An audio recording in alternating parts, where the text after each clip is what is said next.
প্রিয় শিক্ষার্থী বন্ধুরা, আজকে আমরা ৪৯তম বিশেষ বিসিএস এর গণিত মেন্টাল এবিলিটি অংশের সর্বশেষ অংশ করব।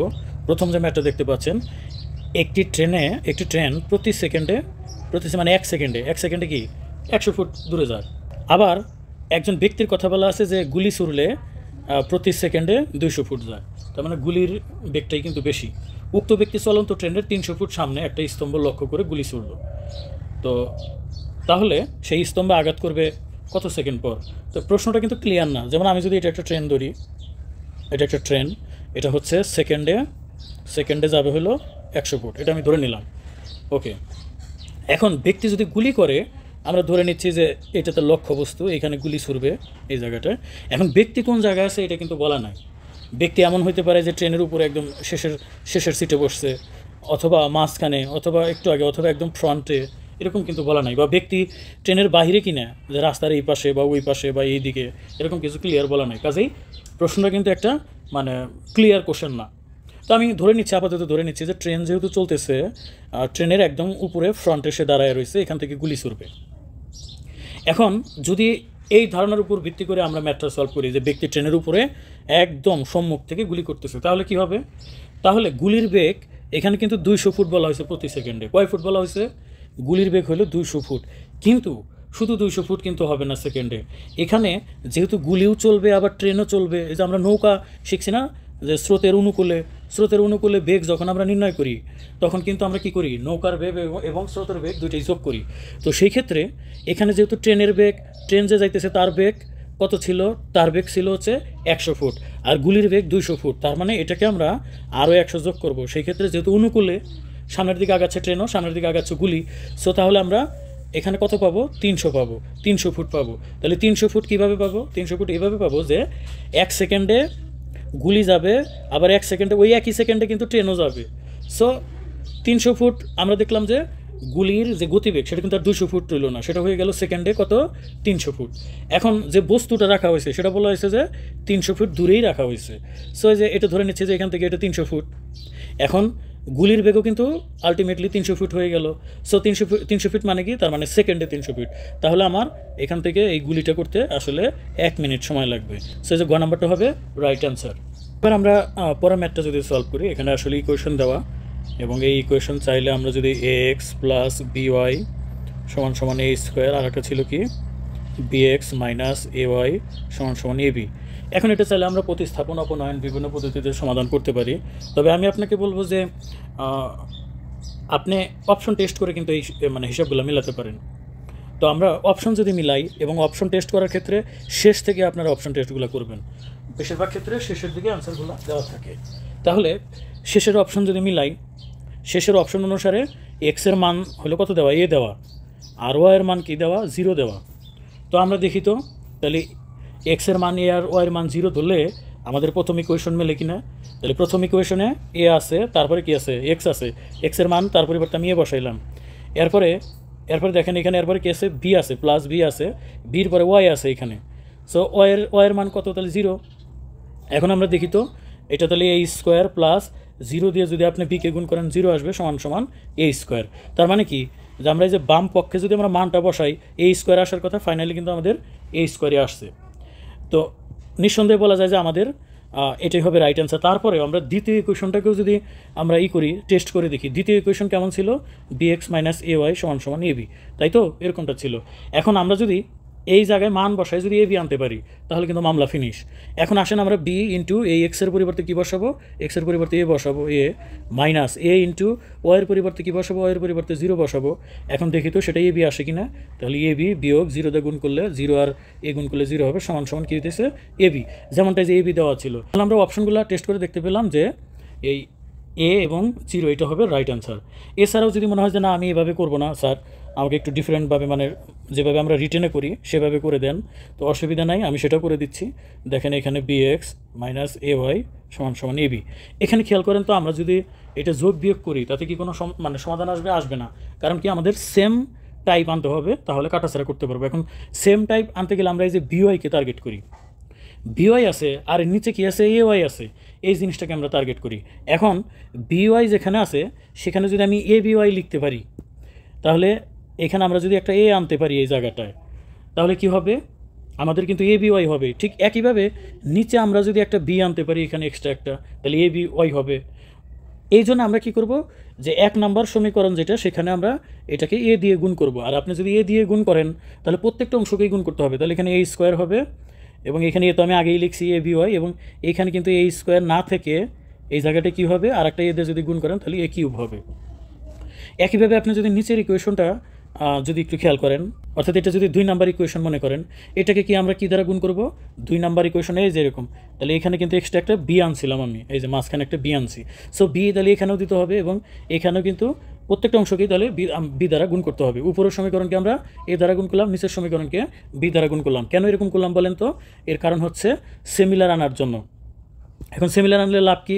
সিমিলার আনলে লাভ হচ্ছে এখানে দেখেন প্লাস এ বি ওয়াই, এখানে মাইনাস এ বি ওয়াই, তাহলে plus A B Y minus A B Y কাটা যাবে। সেই ক্ষেত্রে উপরের অংশে কী ছিল, A square X plus B square X, আর এই পাশে কী হবে যদি যোগ করি আমরা A cube plus A B square.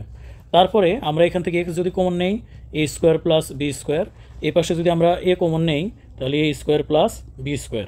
পরবর্তীতে আমরা এক্স রেখে দিলাম, আর এক্সের সাথে যে অংশ আসছিল ওই পাশে যায় আমরা ওই অংশটা কী করে দেবো, আমরা ভাগ করে দেবো ওই অংশটা। সো আমরা ওই অংশ যদি আমরা নিচে ভাগ করে দেই তাহলে এটা কাটা যায়, এক্সের মান আমরা তখন কী পাবো, এক্সের মান আমরা এ পাবো, যেমনটাই যে বলছিলাম যে এক্সের মান এ হবে। একইভাবে এক্সের মানটা যদি আমরা 1 নাম্বার ইকুয়েশনে বসাই দিই তাহলে কিন্তু আমরা ওয়াইয়ের মান পাবো। 1 নাম্বার ইকুয়েশনে কী ছিল, এ এক্স প্লাস বি ওয়াই সমান এ স্কোয়ার। এখন এক্সের পরিবর্তে আমরা এ লিখবো, তাহলে এ ইন্টু এ প্লাস বি ওয়াই সমান এ স্কোয়ার। তাহলে এখান থেকে আমরা এ স্কোয়ার প্লাস বি ওয়াই সমান এ স্কোয়ার, বা এখান থেকে আমরা বি ওয়াই সমান এই এ স্কোয়ারটা যদি আমরা ওই পাশে নিয়ে যাই তাহলে এ স্কোয়ার মাইনাস এ স্কোয়ার, বা এখান থেকে আমরা বি ওয়াই সমান 0। অতএব আমরা ওয়াইয়ের মান বের করলে 0কে বি দা ভাগ করলে ওয়াইয়ের মান আমরা কী পাবো, অ্যাকচুয়ালি 0 পাবো। সো এই যে কোনো হিসাবে কিন্তু আপনি এটাই হবে রাইট অ্যান্সার। এরপরে 18 নম্বর ম্যাথটা যদি দেখি, যে এখানে একটা তারা ইকুয়েশন দিয়ে দিচ্ছে, এবং এটা কি বলছে, এই ইকুয়েশনের অসমতাটির সমাধান নির্ণয় করতে হবে। তবে ডাকে এই যে নিচে কিন্তু এরকম চিহ্ন ছিল না, আমি একটু সঠিকভাবে ডাকটা লিখে নিচ্ছি। ডাকটা ছিল এরকম, ঠিক x square plus 6x minus 27, শুধুমাত্র এই যে লেস দেন এরকম চিহ্ন ছিল। তো এটার সমাধান সেট নির্ণয় করতে হবে। ওকে, আমরা এখন এটার সমাধান সেট নির্ণয় করি। এখন দেখেন এখানে যে ডাকটা ছিল এটাকে মূলত আপনাকে কী করবেন, মিডল টার্ম করবেন। তাহলে আসেন আমরা এটাকে মিডল টার্ম করি। তাহলে আমাদের লাইনটা ছিল x square plus 6x minus 27, এটাকে মিডল টার্ম করবো আমরা। এখন এটাকে মিডল টার্ম করলে কেমন হবে, এটা তাহলে আমরা 3 নং 27, তাহলে 9x আর হলো 3x, 3 নং 27, এবং এরকম হবে। নিশ্চয়ই মিডল টার্ম আপনারা পারবেন, এটা নিয়ে আমি কথা বাড়ালাম না। এবার x যদি কমন নেই তাহলে x প্লাস 9 হবে, মাইনাস 3 কমন নিলে x প্লাস 9 হবে।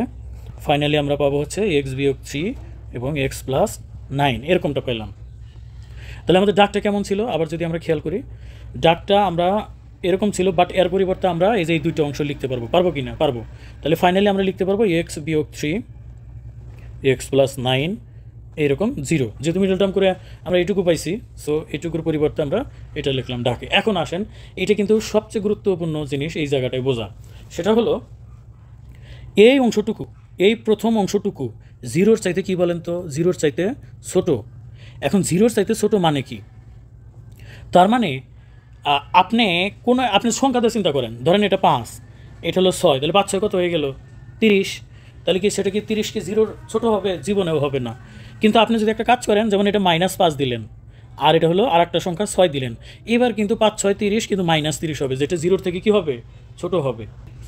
তার মানে এখানে যে দুইটা সংখ্যার মিনিমাম একটা সংখ্যা কি হইতে হবে, ঋণাত্মক হইতে হবে, না হলে তো সেটা মানে 0-র চাইতে ছোট হবে না। আপনি যদি দুইটাই ধনাত্মক নেন, বন্ধুরা ভালোভাবে বোঝার চেষ্টা করেন, দুইটা সংখ্যায় যদি ধনাত্মক হয়, আমি কাল্পনিকভাবে ধরে নিচ্ছি যে এটা 2 এটা 3, দুইটাই ধনাত্মক ধরলেন, তাহলে 3 দুগুণা 6, তাহলে 6 কি 0 থেকে ছোটো হবে না।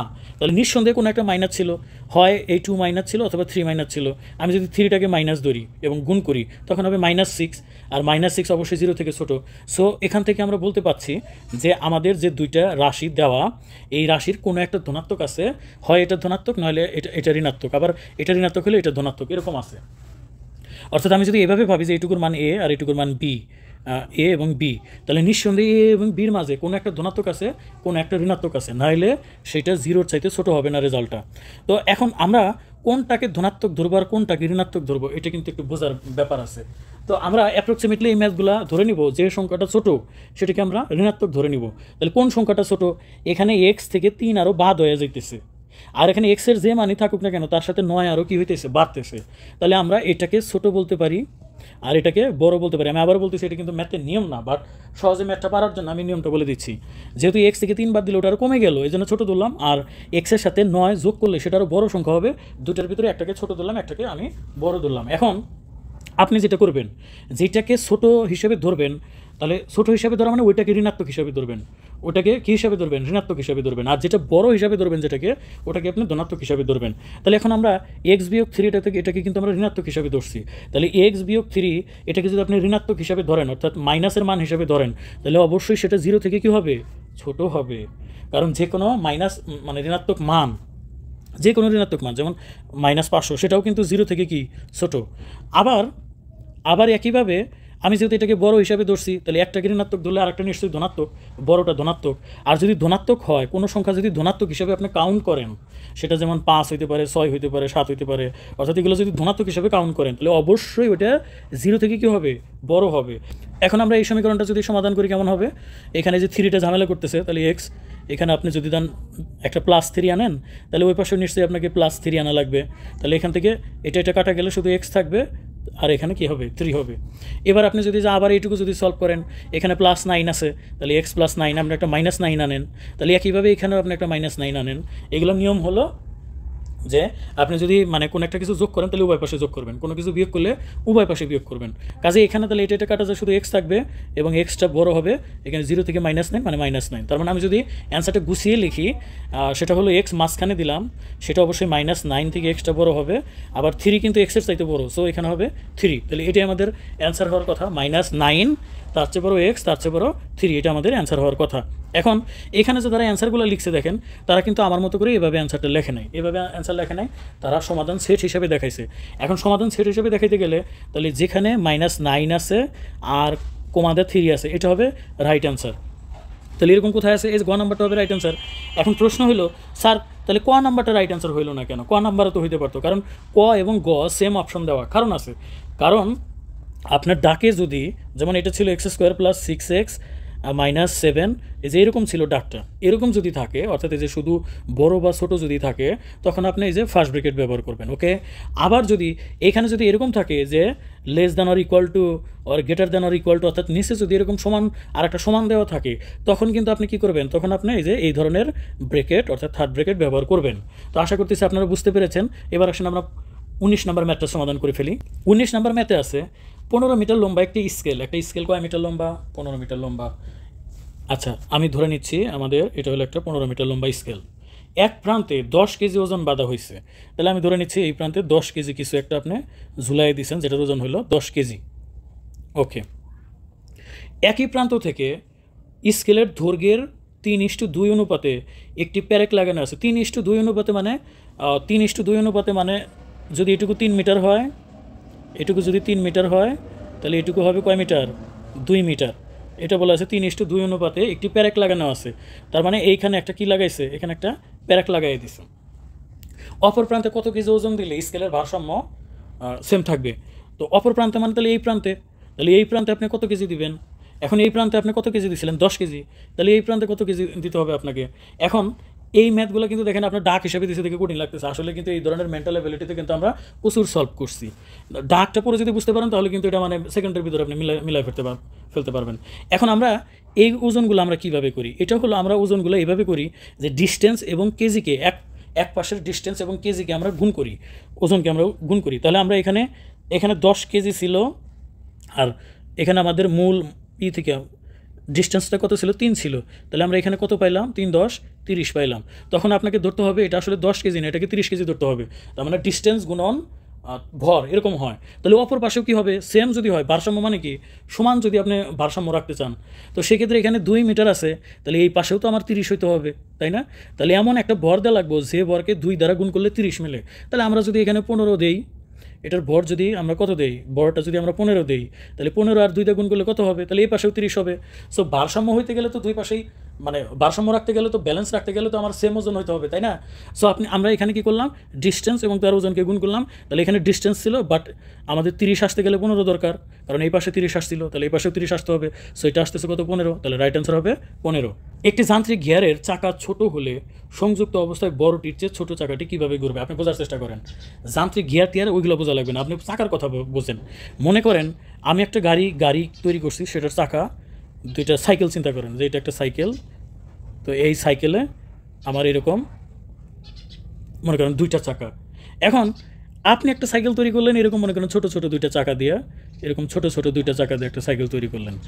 এখন এই সাইকেলটা চাকা যদি একবার ঘুরে যে ডিস্টেন্স অতিক্রম করবে, এই সাইকেলটা যদি চাকা একবার অতিক্রম করে একই ডিস্টেন্স কি অতিক্রম করবে না। চাকা যদি বড় হয় তাহলে সেটা কিন্তু একবার ঘুরলে তার ডিস্টেন্সও কিন্তু বেশি অতিক্রম করে। কারণ আপনি চিন্তা করেন, আপনি যদি একটা বড় একটা চাকাকে চিন্তা করেন, এটা একটা চাকা, এভাবে ভাবেন একটা চাকায় একবার ঘোরা মানে কি, তাহলে আপনি যদি চাকাটা কোনো কারণে এখানে কাইটে দেন, মনে করেন এখানে কাটছেন একটা ব্লেড দিয়ে বা কোনো কিছুতে চাকাটা কাটছেন, তাহলে চাকাটা এইদিকে মানে সরাই যাবো, আবার এইদিকে সরাই যাবো, তার চাকাটা এত বড় লম্বা হয়ে যাবে। তার মানে চাকাটা ঠিক বড়, যত বড় চাকা ঠিক তত দূর ডিস্টেন্স অতিক্রম করবে। আবার চাকাই যদি আপনার পিচ্ছি হয়, এখানে যদি আপনি কেটে দেন, তাহলে চাকার কতটুকু হবে, যদি আপনি সোজাসুজি করেন এতটুকু চাকা হবে, তার মানে এতটুকু ডিস্টেন্স অতিক্রম করবে। সোজা বাংলা কথা, চাকা এখান থেকে ঘুরতেই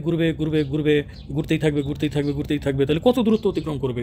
আর ছোট্ট একটা চাকা, অনেক ছোট একটা চাকা অতি দ্রুতই কিন্তু ঘুরে উঠবে, তাই না? তার মানে একবার ঘুরলে, কারণ এখান থেকে ঘোরা শুরু করলো, ঘুরতেছে একটু ডিস্টেন্স অতিক্রম করবে।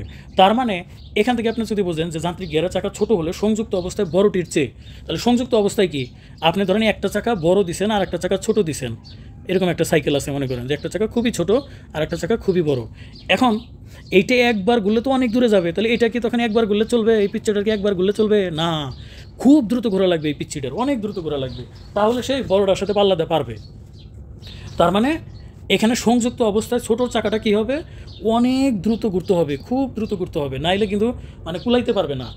এটা একবার যতটুকু আপনি মনে করেন ছোটো বাচ্চার কথা ধরেন, একটা ছোটো বাচ্চা, একটা বড় মানুষ একবার পা ফেললে যে দূরে যায়, হ্যাঁ, আর একটা ছোটো মানুষ যদি একদম মনে করেন কেবল হাঁটা শিখছে, একবার একটু করে পা ফেলতেছে, তাহলে এখন দুইটাকে যদি একসাথে যদি দেন, হ্যাঁ, যে বড় মানুষ ছোটো বাচ্চাটার হাত ধরে হাঁটতেছে, তাহলে এখন বড় মানুষ যদি মানে দ্রুত হাঁটে, তাহলে ওই বাচ্চাটার কী করতে হবে, বাচ্চাটার বারবার কিন্তু পা ফেলতে হবে, কারণ ও কি ওই একটু দূরে পা ফেলে, কাজে আর কি ঘন পা ফেলতে হবে। আর বড় মানুষ যদি একবার পা ফেলে যতটুকু যাবে, ওই পিচ্ছিটা ওইখানে কিন্তু ওইটুকু যাইতে 5 বার পা ফেলতে হবে। তার মানে পিচ্ছিটা কি পাকে কম ফেলবে নাকি বেশি ফেলতে হবে, অবশ্যই বেশি ফেলতে হবে। তার মানে ছোটো চাকা যদি লাগাই দেন বড় চাকার সাথে, তাকে অনেক বেশি দ্রুত ঘুরতে হবে, নাহলে আস্তে করলে দুটোর মধ্যে ব্যালেন্স থাকবে না। সো এটা রাইট অ্যান্সার হবে যে ছোটো চাকাটাকে জোরে করতে হবে। তো আমি বিভিন্নভাবে ব্যাখ্যা বিশ্লেষণ করে বোঝানোর চেষ্টা করি, এবং আপনারা রিয়েল লাইফ মানে এই ধর মেন্টাল অ্যাবিলিটি সলভ করতে গেলে আপনার রিয়ালিটি ভাইভাবে করবেন। ধরেন আপনি সাইকেল চালাইতেছেন এটার ক্ষেত্রে, তো একটা চাকা ছোটো, খুবই ছোটো, বড়, তাহলে কী ফ্যাক্টটা হইতে পারে, এভাবে ভেবে ম্যাথগুলো সলভ করলে কিন্তু আপনার জন্য সহজ হবে। তো আমরা 49তম বিসিএসের সবগুলো ম্যাথ এবং মেন্টাল অ্যাবিলিটি আজকে শেষ করলাম। মানুষ মাত্রই ভুল, আমার ভুল থাকতে পারে, আপনারা ধরে দেবেন, এবং যদি বোঝেন বা আপনার উপকারে লাগে আমার জন্য দোয়া রাখবেন। সবাই ভালো থাকেন, আসসালামু আলাইকুম।